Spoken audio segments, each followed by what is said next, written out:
Mais il y a des gens qui disent, peut-être moi je ne suis pas dedans, vous êtes la bouche autorisée, que vous preniez Simon Kimbangu comme Dieu et ses enfants comme Jésus-Christ, le Saint-Esprit.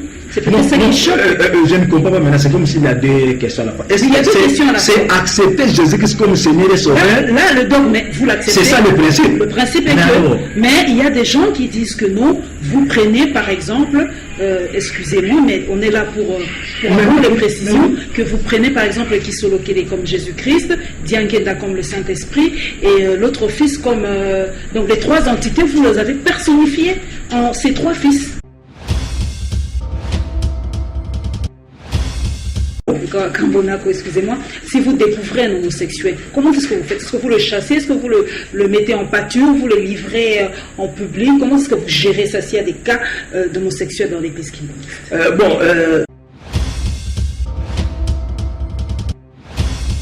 Recevoir un homme de Dieu, si je peux m'exprimer ainsi. Aujourd'hui, en tout cas, l'élite va tourner autour de la religion kimbanguiste. Je reçois un chercheur kimbanguiste, il s'agit de M. Robone Kambonako, merci. Et aujourd'hui, nous allons essayer un peu de savoir les points de vue de cette religion, une très grande religion ici en République démocratique du Congo, par rapport aux enjeux de l'heure, par rapport aux grands thèmes et aux grands sujets de l'heure.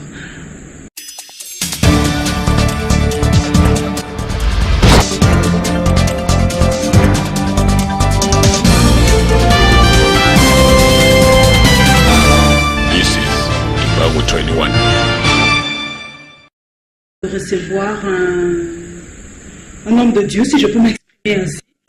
Aujourd'hui, en tout cas, l'élite va tourner autour de la religion kimbanguiste. Je reçois un chercheur kimbanguiste, il s'agit de M. Robone Kambonako, merci. Et aujourd'hui, nous allons essayer un peu de savoir les points de vue de cette religion, une très grande religion ici en République démocratique du Congo, par rapport aux enjeux de l'heure, par rapport aux grands thèmes et aux grands sujets de l'heure. Merci d'avoir accepté notre invitation. Merci. La première question que les gens se posent, M. Roboni, est-ce que le prophète Simon Kimbangu a-t-il laissé la religion kimbanguiste?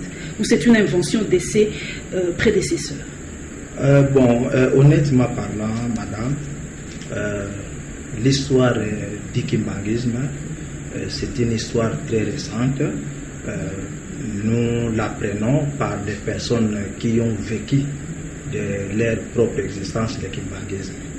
Simon Kimbangu, dans le temps, c'est vrai, il n'a pas laissé une religion structurée comme telle. Il avait laissé un mouvement, puisqu'en 1921, quand il a débuté son ministère, il y a eu un télescopage entre lui et les clergés, les différents clergés qu'il a trouvés sur place, entre autres les catholiques et les protestants. Alors ces deux religions, ou bien ces deux églises ont commencé à persécuter les gens qui suivaient l'enseignement de Simon Kimbangu. Alors en les persécutant, Simon Kimbangu a été arrêté, envoyé en relégation, bien en prison à Lubumbashi. Et certaines personnes qui suivaient son enseignement étaient aussi persécutées et reléguées dans des différents endroits de la République démocratique du Congo, Congo belge à l'époque.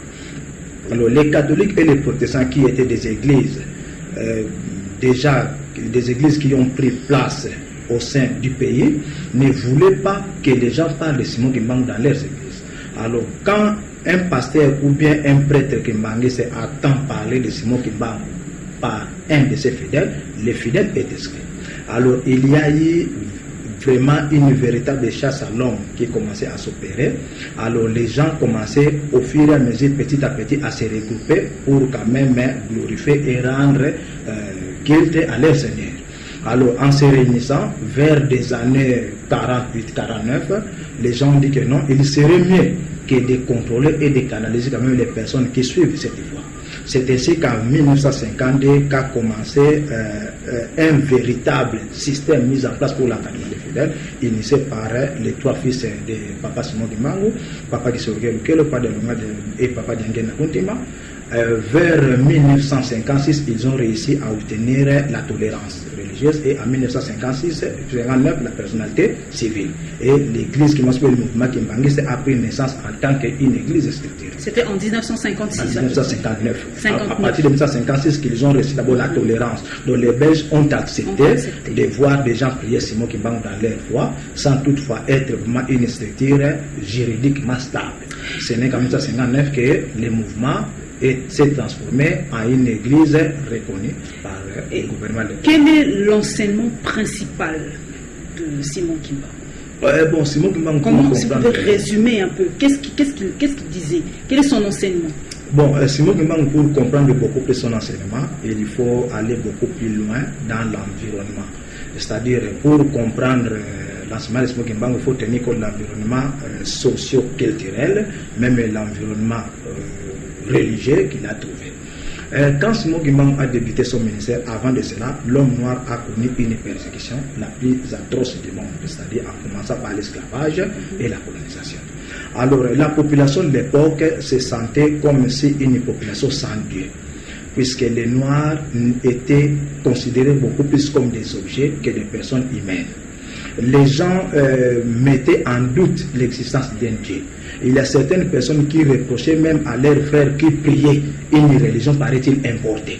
Donc c'est mieux que nous disposons de notre propre religion, que nous disposons de notre Dieu. C'est comme si la divinité que nous prions, ce n'est pas une vraie divinité. C'est comme si le Dieu qui a créé l'homme blanc, ce n'est pas le même Dieu qui nous a aussi créé, puisque l'homme blanc qui nous a amené l'évangile est en train de nous persécuter. Alors les gens se posaient beaucoup plus de questions. Juste en 1885, 2 ans avant la naissance de Papa Simon Kimbangu, l'Afrique a été divisée comme un gâteau. Nous connaissons tous l'histoire. Donc, l'enseignement que l'homme blanc nous donnait, c'était un enseignement d'exclusion. C'était un enseignement de rabais. L'homme noir était rabaissé à l'état d'animal. Donc, quand on dessine même un ange, l'ange était toujours représenté par l'effigie d'un blanc. Tous les patriarches bibliques étaient tous des blancs. Les personnages religieux étaient tous des blancs. Seul Satan, Lucifer, qui était représenté par les noirs. Alors, les gens se posaient beaucoup plus de questions. Simon Kimbangu est arrivé. Alors, quand Simon Kimbangu est arrivé, les gens ont compris qu'enfin, nous avons maintenant quelqu'un de nous. Donc, maintenant, Dieu nous a regardés. On peut dire maintenant que nous aussi, les peuples noirs, nous sommes connus par Dieu. Alors, Simon Kimbangu a commencé à enseigner. Le point clé de son enseignement, c'était la libération. Puisqu'il a vu que l'homme noir était sous l'état d'esclavage physique, économique, moral, psychologique, même religieux. Son message principal était basé sur la libération. Mais avant de libérer, il faut d'abord faire le nettoyage du milieu. Alors, il a commencé par ce que nous appelons l'évangile de l'adaptation. Il a commencé par adapter la Bible par la réalité socio-culturelle du peuple africain. C'est pas changer un peu ce qui se trouve dans la Bible, parce que quand on prend les musulmans par exemple, le Coran reste comme ça. On ne traduit même pas le Coran tel que le prophète Mahomet l'a dit. C'est ce qui est jusqu'à aujourd'hui. Est-ce que cette façon d'adapter la Bible à nos réalités ne morcelle pas un peu, la Bible ne perd-elle pas aussi un peu de son authenticité? Bon, je ne sais pas, madame, mais si vous lisez bien le Coran, vous verrez que c'est un livre qui a été aussi adapté à la réalité socio-culturelle des Arabes. Mais le Coran n'a jamais été traduit? Non, c'est traduit. Moi, j'ai un Coran en français. En français? Oui, j'ai un Coran. Et il y a aussi plusieurs versions. Comme la Bible aussi, plusieurs versions coraniques. Donc, c'est-à-dire, on ne peut pas vraiment tabler là-dessus, mais je suis un tout petit peu. Quand Mahomet a débuté son ministère, il y avait une religion que Mahomet appelait la religion du livre. C'était beaucoup plus le christianisme. Alors, Mahomet, connaissant aussi la Bible, il a pu adapter la Bible dans les contextes socio-culturels du peuple arabe. Il a valorisé les descendants d'Ismaël que les descendants d'Isaac rabaissaient en soi. Donc, il a aussi adapté l'évangile à sa façon. Les Arabes ont compris que non, ce ne sont pas seulement nos cousins les Juifs qui ont des hommes de Dieu ou bien des hommes de prophètes par excellence. Nous aussi, les Arabes, nous en avons. Donc lui aussi a adapté. C'est à peu près la même situation que nous, les Noirs, nous avons connue à l'époque. Il n'y avait aucune personne, aucun homme de Dieu apte qu'on pourrait peut-être comparer avec les hommes de Dieu que la Bible nous enseigne, qui sont censés être des blancs. L'homme de l'époque a compris. Alors, en réalité, par exemple, quand on dit, je prends par exemple l'exemple de l'enfant prodigue, même des bons samaritains, c'est un exemple qui se trouve, une parabole de Jésus-Christ, mais il faut que cette parabole soit adaptée dans les contextes socio-culturels du peuple africain. Il a pu le faire. Bon, et là, à part ça, il a enseigné les vrais cultes, puisque l'homme noir ne connaissait pas exactement les vrais cultes. Ce que l'homme blanc lui enseignait, ce n'était pas vraiment ce qui se trouvait dans la Bible. L'homme noir mélangeait les Écritures et la colonisation. Alors lui a réprimé les mal, il a rétabli les cultes. Il a enseigné, voilà les principes réels de la Bible. Et les gens ont compris, les gens ont adhéré à cette philosophie. Et quel type de relation la religion kimbangiste entretient avec ce qu'on peut appeler aujourd'hui l'Église des Noirs? Parce que tout le monde se réclame de Simon Kimbangu. Dans toute religion, il y a des gens que nous appelons les déviants. Les déviants ne manquent jamais dans toute religion. Même au sein du christianisme, il y a toujours des déviants. Même quand Jésus était là, il y a beaucoup de personnes qui paraissaient aussi, soi-disant, suivre l'enseignement de Jésus-Christ, ce qui en soi était considéré comme des déviants. C'est pour ça qu'il y a eu l'existence de plusieurs conciles. C'est pour ramener à l'ordre les gens censés aller dans la déviation. Et de même aussi, il y a des gens, comme j'ai dit, dans les débuts du ministère de Simon Kimbangu, il y a des gens même qui se posaient la question, qui se disaient que non, le but c'est que nous prions. Si réellement il était venu pour nous sauver aussi les Noirs, il n'allait pas accepter que l'homme blanc puisse nous persécuter. Donc le Christ n'est pas venu pour nous, le Christ est venu pour l'homme blanc. Donc le péché que nous commettons, c'est le fait de prier ce Jésus-là. Alors cette philosophie a pris naissance à partir de la persécution que l'homme noir a subi. Même aux États-Unis d'Amérique, en Amérique, là où les Noirs sont allés en esclavage, les Noirs ont aussi développé cette philosophie. Et il y a eu des grands penseurs noirs aux États-Unis d'Amérique qui ont soutenu cette philosophie. Alors, depuis lors, il y a des gens qui continuent à soutenir que soi-disant Jésus qui est venu pour sauver les Noirs, les Blancs, Simon Kimbangu est venu pour sauver l'homme noir, etc., etc. Nous n'avons jusque-là aucune relation entre nous et les églises des Noirs. Sauf que, ce qui est vrai, il y a un personnage mystique qui nous relie, c'est Simon Kimbangu. Et chaque groupe essaie d'interpréter Simon Kimbangu à sa manière. Mais tous nous reconnaissons en Simon Kimbangu un personnage religieux étrange en soi et qui possède des qualités mystérieuses. Alors là, c'est une question que les gens se posent. Moi, je suis là pour transmettre un peu la pensée de la population. Est-ce vrai que cette religion est exclusivement une religion des Bas-Congo, du Congo central? Quelle religion des Noirs? Non, la religion kimbanguiste.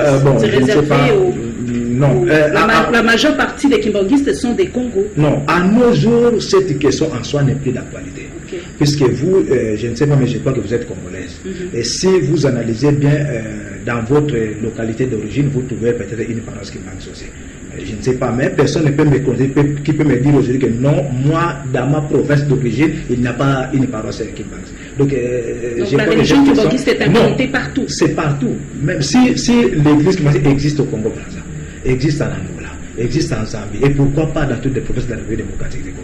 Je crois que ça, c'est un problème que les détracteurs du kimbanguisme brandissent souvent, sans pour autant vérifier vraiment, aller dans le fond des choses. Lui-même, il y a une personne qui m'a un jour réussi au cours d'une émission, pendant que l'émission est passée, il a confirmé que le kimbanguisme c'était une église exclusivement de Bakongo. Mais après l'émission, il a avoué que non, lui a même un oncle qui est kimbanguiste. Vous voyez, donc j'ai compris que c'est un détracteur seulement. Alors, votre relation avec les religions monothéistes, parce que je sais qu'à l'époque, vous faisiez partie de... Comment on appelle ça Conseil écuménique. Du Conseil écuménique, merci de me le rappeler. Mais on vous a exclu. Donnez-nous les raisons. Pourquoi on a exclu la religion kimbanguiste de l'écuménisme? Bon, c'est ça aussi, c'est que les gens... J'ai comme l'impression que les gens ne comprennent pas vraiment bien. Il y a une organisation qu'on appelle Conseil écuménique des églises. Voilà. Son siège est à Genève. Voilà. L'église kimbanguiste, en tant qu'organisation religieuse, n'a jamais été exclue du COE. Ah bon? Non. L'église kimbanguiste fait partie du COE depuis 1969. L'église kimbanguiste n'a jamais été exclue du COE. Mais sauf que ici chez nous, dans notre pays, souvent les gens ont l'interprétation écuménique. Les gens disent que l'écuménisme, c'est quand deux personnes ne confessant pas la même foi se retrouvent ensemble pour une circonstance voulue, rendre grâce à l'Éternel. C'est l'écuménisme. Vous comprenez? Mais il y a une organisation qu'on appelle COE, Conseil écuménique des églises, dont l'église fait partie. Et je vous dis une chose, l'église catholique n'est pas membre des COE. Et ce sont les catholiques et les protestants qui y ont dit que nous ne serons plus en écuménique de la RDC. Ici seulement. Oui. En Angola, par exemple, l'église qui fait partie de l'écuménisme local en Angola. Mais il vous reprochez quoi ici? C'est-à-dire, ce que les gens, certains clergés ignorent ou bien préfèrent faire, c'est être au-dessus des confessions religieuses, imposer leur profession de foi, que les autres aussi puissent s'adapter. Donc, si aujourd'hui moi je suis appelé Kimbangu, c'est vous, je ne sais qui, donc il y a une difficulté, mais reste l'ensemble des enseignements et des actions de Simon Kimbangu. Nous confessons Jésus-Christ comme Seigneur et Sauveur. Nous prenons la scène, nous baptisons les fidèles. Mais vous... Non, sauf que c'est quoi? Qu'est-ce qui s'est passé? Quand l'église Kimbangu a jugé bon de changer la date de Noël, de ne plus fêter Noël le 25 décembre, pour le 25 mai. Non, il y a des raisons. C'est-à-dire, ça peut aussi demander toute une émission pour vous expliquer pourquoi l'église Kimbangu a changé cette date de Noël. Ce n'est pas une phrase en soi, c'est toute une démonstration. Donc, elle voulait que non, il faut que nous restons dans la logique du 25 décembre. Ça, ce n'est pas une obligation en soi, puisque l'église Kimbangu, ce n'est pas à la remorque de n'importe quelle église ici au monde. Donc l'église Kimbangu en tant qu'église indépendante, non, indépendante du point de vue foi. On ne décrète pas la foi. Donc, du point de vue foi. Par exemple, je vais vous donner un exemple. Allez chez vous, là où vous priez, demandez quelle sera la date de la Pâque de l'année prochaine. On ne sait pas. La Pâque, voilà. la Pâque de Pâques est appelée. Mais c'est calculé par qui? C'est calculé par qui? C'est par une confession religieuse. Voilà, c'est ça maintenant. Or, quand on accepte une date calculée par une autre confession religieuse, en soi, on devient sous leur commandement. Nous aussi, si aujourd'hui on dit que vous quitter simplement le giron de l'église. Oui, ça ce sont des normes, hein. Ça ce sont des accessoires seulement. Ça ne fait pas partie intégrante de la foi. Si aujourd'hui on dit que non, les kimbanguistes portaient l'uniforme vert blanc, et vous optez par exemple pour rouge jaune, pourquoi moi qui mange, je dirais que non, il faut opter vers blanc, ou bien nous ne serons plus ensemble. Vous n'êtes pas pour l'uniformisation des choses. L'église universelle, vous n'êtes pas pour. Vous voulez que chaque église ait sa date de Noël, sa date de Pâques, sa date de... Vous ne voulez pas de l'uniformisation. L'uniformisme dans le christianisme, c'est quoi? C'est accepter Jésus-Christ comme Seigneur et Sauveur. Là, vous acceptez ça. Oui, pourquoi pas. Mais il y a des gens qui disent, peut-être moi je ne suis pas dedans, vous êtes la bouche autorisée, que vous preniez Simon Kimbangu comme Dieu et ses enfants comme Jésus-Christ, le Saint-Esprit. C'est peut-être ça qui choque. Je ne comprends pas maintenant, c'est comme s'il y a des questions à la fois. Il y a deux questions à la fois. C'est accepter Jésus-Christ comme Seigneur et Sauveur. Là, le dogme, vous l'acceptez. C'est ça le principe. Le principe est que... Mais il y a des gens qui disent que non, vous prenez par exemple, excusez-moi, mais on est là pour avoir les précisions, que vous prenez par exemple Kisolokele comme Jésus-Christ, Diankenda comme le Saint-Esprit, et l'autre fils comme... donc les trois entités, vous les avez personnifiées en ces trois fils. Bon, avant que je ne réponde à cette question, je vais d'abord martyrer sur les problèmes d'écuménisme, pour bien comprendre. C'est-à-dire, mais après avoir constaté, selon les catholiques et les protestants, que non, pour nous, c'est comme si l'église kimbanguiste ne fait plus partie de la religion chrétienne. Voilà. Nous ne serons plus en écuménisme avec l'église kimbanguiste. Tant pis, puisque l'église kimbanguiste ne dépend pas de ces deux religions, mais de ces deux églises. Tant mieux, ils peuvent prendre leurs décisions comme ils veulent. C'est leur décision. Vous avez déjà suffisamment d'argent. Non, pas suffisamment d'argent. Puisque depuis que le kimbanguisme existe, nous avons toujours été préservés par ces deux églises-là. Donc on se connaît, nous connaissons leur façon de nous attaquer, nous connaissons leur façon de nous martyriser, de nous maltraiter, de nous persécuter. Nous en avons vraiment, nous sommes habitués. Là, c'est une question aussi que je poserai, mais j'espère que je n'oublierai pas. Allons-y. Voilà. Maintenant, parmi les conditions pour faire partie du conseil écuménique des églises, dont l'église catholique ne fait pas partie, il faut être une église chrétienne, confessant Jésus-Christ comme Seigneur et Sauveur. Quel Jésus-Christ? Jésus-Christ est fils de Marie, qui a vécu en Israël. La Bible doit être un livre, donc un livre de référence, un livre de foi. Nous croyons à la Bible. Maintenant, il y a d'autres éléments d'ordre théologique que chaque église interprète en sa manière. Par exemple, si un catholique dit, par exemple, que non, Marie, la conception, la conception immaculée, que Marie est restée vierge avant, pendant et après la naissance de Jésus. Vous n'y croyez pas non, non plus. ça c'est une foi qui en soi peut connaître des discussions, des débats, peut susciter des débats avec d'autres confessions religieuses. On ne peut pas dire que les catholiques, nous devons les exclure, nous ne pouvons plus prier ensemble avec les catholiques puisqu'ils confessent telle foi. Les catholiques portent des chapelets. Les catholiques exhibent les crucifixes, là où Christ est exhibé à moitié nu, presque nu, sans pudeur. C'est-à-dire, c'est un comportement que d'autres confessions religieuses peuvent rejeter. Donc, c'est-à-dire, c'est en soi des raisons d'ordre théologique qui nous différencient d'une église à l'autre. Ce n'est pas une imposition. Mais ce qui est important, c'est de savoir est-ce que cette église croit à la parole de Dieu qui se trouve dans le livre saint qu'on appelle la Bible? Oui. Est-ce que cette église croit que Jésus-Christ, c'est lui le sauveur de l'humanité? Oui. Alors pourquoi encore créer d'autres problèmes? J'ai dit que depuis la naissance, depuis la création de l'église Kimbanguiste, cette église a toujours été combattue et persécutée par ces deux églises. Et la persécution continue. Donc, par rapport à la question que j'ai posée, que vous avez personnifié les trois fils de Simon Kimbangu en 30 personnes, vous les avez déifiés en fait. Est-ce vrai?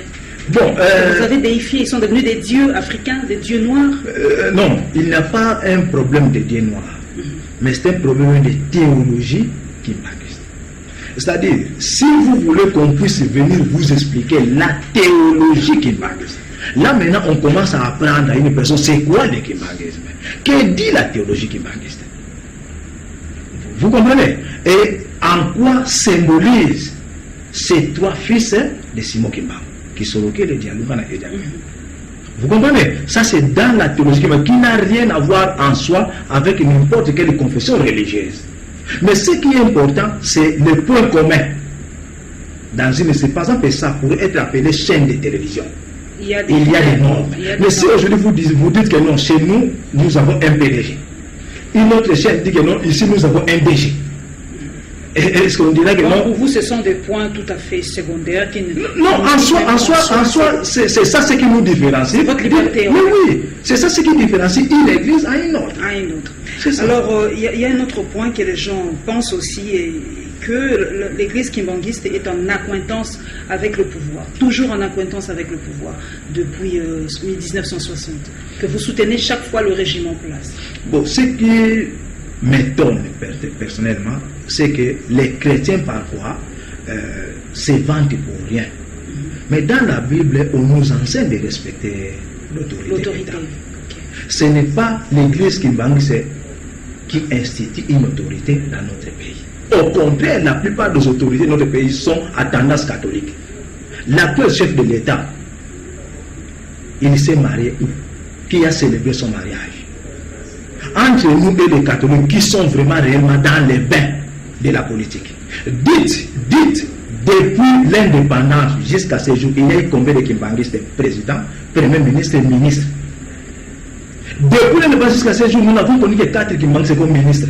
Depuis 1960. 4 kimbanguistes comme ministres. Aucun premier ministre. Aucun président de la République. Au contraire, ce sont les catholiques qui sont beaucoup plus dans les bains du pouvoir. Ils ont dirigé même la conférence nationale. Ils ont dirigé même la CI. Ils ont dirigé presque toutes les institutions du pays. Les kimbanguistes ne sommes nulle part. Mais néanmoins, l'église, c'est une église apolitique. Nous devons respect à l'autorité établie. Est-ce que c'est biblique? Mais pourquoi pas? Ok. Alors, nous voulons bien savoir depuis 1959 que vous êtes institutionnalisé, si je peux m'exprimer ainsi. Quelles sont les grandes réalisations de l'église kimbanguiste? Parce que l'église catholique, elle est peut-être trop visible, comme vous le dites. C'est une église qui date de 2000 ans. Donc, les réalisations sont peut-être un peu trop visibles.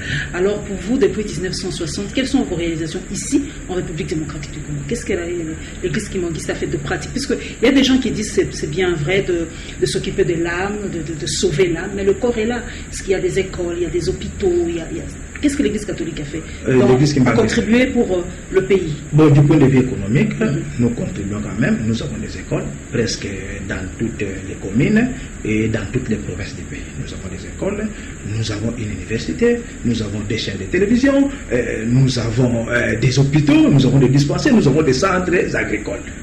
Et quoi donc? Quoi en plus on peut peut-être... Vous avez donc un apport considérable dans le développement du pays. Oui. Alors nous entrons maintenant dans les grands thèmes de l'heure. Nous voulons savoir un peu la position de l'Église kimbanguiste par rapport aux thèmes qui soulèvent beaucoup d'encre de salive, même dans notre Parlement actuellement. C'est le cas de l'homosexualité. Quelle est la position de l'Église kimbanguiste par rapport à ces grands thèmes? Quelle homosexualité? Bon, comme... je vous ai dit au départ que nous sommes une église chrétienne. Nous avons Bible comme document de référence, bien que les autres refusent qu'on puisse nous attribuer cet attribut des chrétiens, tant mieux. Ça n'a pas d'importance, ce n'est pas à cause de ça qu'on peut aller au ciel. Mais l'église a une doctrine chrétienne conservatrice. C'est-à-dire, nous conservons la foi pure. Vous ne suivez pas l'évolution du monde. Non. Le monde est dynamique, le monde n'est pas statique. Le monde est dynamique et statique aussi. Ça dépend des domaines. Dans les domaines théologiques, le monde est statique. Ce sont les chrétiens qui disent que Dieu est le même hier, aujourd'hui et éternellement. C'est quoi? Ça, c'est le dynamisme. Donc, la divinité est statique. Ce sont les mêmes principes divins qui régissent l'humanité depuis la création jusqu'à ce jour. L'homosexualité a été interdite depuis la création, depuis le début. En instituant le mariage, Dieu pouvait bien dire que non, j'ai créé des sexes identiques pour vivre ensemble. Le fait de créer déjà des sexes différents, c'est-à-dire Dieu est hétérosexuel. Il adhère pour l'hétérosexualité. Le fait qu'il a doté la femme des organes reproductrices, des organes génitaux, pour conserver l'enfant. C'est-à-dire Dieu a voulu qu'il y ait préservation de la nature humaine, de l'espèce humaine, à partir de ce que nous appelons relation sexuelle. Et la relation sexuelle ne peut se faire qu'entre des sexes opposés. Alors, quand les gens ont avec leur intelligence, leur sagesse, ont découvert qu'il y a d'autres possibilités de se réjouir, ils ont créé ce que nous appelons l'homosexualité. Quand ils ont juste débuté dans l'homosexualité, Dieu a puni l'humanité. Nous connaissons l'histoire de Sodome et Gomorrhe. C'est à partir de cet acte malheureux qui a conduit que Dieu puisse détruire des importantes villes de l'époque. Quand on lit par exemple la Bible, le livre des Romains, chapitre 1, je vais commencer par verset 26, on dit ceci: c'est pourquoi Dieu les a livrés à des passions déshonorables, car leurs femmes ont remplacé les relations naturelles par des actes contre nature. Et de même, les hommes, abandonnant les relations naturelles avec la femme, se sont enflammés dans leurs désirs, les uns pour les autres. Ils commettent l'infamie, homme avec homme, et reçoivent en eux-mêmes le salaire que méritent les regards. C'est-à-dire, qu'est-ce que Paul a voulu dire par relation hors nature? Il a dit que même les hommes, ça donne entre eux et une personne. C'est pour la conversion. Donc, c'est-à-dire, l'Église en tant qu'institution pour gagner les âmes perdues, l'Église ne sera que pour enseigner, dire à la personne que non, vous devez abandonner cette pratique impure que la Bible veut dire que Dieu condamne en soi. Mais on ne peut pas rejeter l'homosexuel, puisque à part l'homosexualité, il y a aussi d'autres péchés que nous commettons. Moi aussi qui vous parle, je suis un pécheur, bien que je ne suis pas homosexuel. Et l'homosexuel aussi peut-être peut disposer des qualités que moi, que je ne possède pas. Donc on ne peut pas rejeter l'homosexuel, on doit l'éduquer comme on éduque tout péché. Et là, mais ce qui est vrai, le kimbanguisme rejette l'homosexualité par son comportement, son acte. Mais il y a quand même des États qui, de par le monde, qui sont en train de légaliser l'homosexualité. C'est ça l'abomination. C'est ça l'abomination. Donc toutes ces nations sont identiques à Sodome et Gomorrhe. qui ont aussi légalisé dans les temps l'homosexualité. Et nous savons, nous tous, nous savons en tant que chrétiens, quelles sont les conséquences qui attendent les gens qui pratiquent l'homosexualité ou bien qui encouragent l'homosexualité. Si quelqu'un dit non, au nom de ma liberté, je suis créé libre, je peux pratiquer ce que je veux. Au nom de sa liberté, l'homosexuel, est-ce que vous allez le condamner? La liberté. L'homme est il a le choix. Même Dieu qui l'a créé, l'a laissé libre. Oui, mais maintenant il faut enseigner c'est quoi la liberté au juste. Okay. La liberté, ce n'est pas libertinage, ce n'est pas déviation. C'est-à-dire Dieu nous a créés pas libres, mais il a mis en nous les libres arbitres. C'est-à-dire prenez la décision de faire le bien et le mal. Mais il a mis des principes en place et les lois. Vous suivez les principes, vous obéissez aux lois, il y a un bon salaire qui vous attend. Par contre, vous désobéissez, vous savez aussi ce qui va vous arriver. C'est ça la liberté en soi. C'est ça la liberté, de faire ou de ne pas faire. Mais la Bible nous dit que faire l'homosexualité, pratiquer l'homosexualité, c'est aller à l'encontre avec les normes établies par Dieu. Et comment est-ce que vous faites aussi dans votre église, monsieur Robone Kambonako, excusez-moi, si vous découvrez un homosexuel, comment est-ce que vous faites? Est-ce que vous le chassez? Est-ce que vous le mettez en pâture? Vous le livrez en public? Comment est-ce que vous gérez ça s'il y a des cas d'homosexuels dans l'église kimbangiste? Moi, ce qui est vrai, je n'ai pas encore trouvé officiellement un homosexuel kimbangiste. Mais j'ai toutefois décelé certains comportements à caractère homosexuel. J'ai décelé certains garçons qui ont des allures efféminées.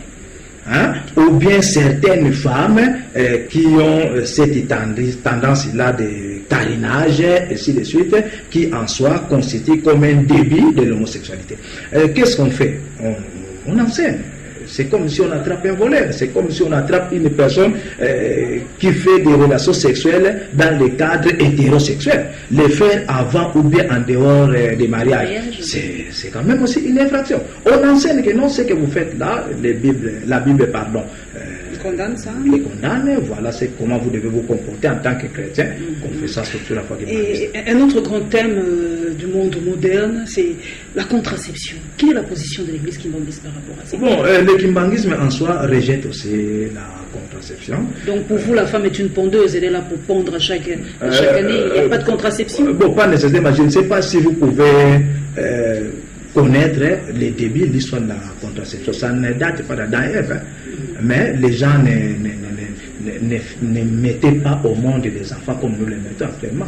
Et il y a des certains de dire qu'ils n'avaient que 2 enfants, 3 enfants, certaines personnes bibliques. Nous connaissons bien l'histoire de la Bible. Ce n'est pas le fait de ne pas utiliser des préservatifs ou bien n'importe quel objet pour espacer les naissances qu'en soi on doit mettre des enfants au monde comme on le veut. Donc il y a des méthodes, ce que le kimbangisme encourage, c'est les méthodes naturelles d'espacement des naissances par observation des calendriers. On observe les calendriers et on s'abstient si la femme est en période de conception. Voilà, mon régisseur est déjà en train de me signaler vraiment que le temps s'est vite écoulé. Il y a une question que les gens se posent, c'est par rapport au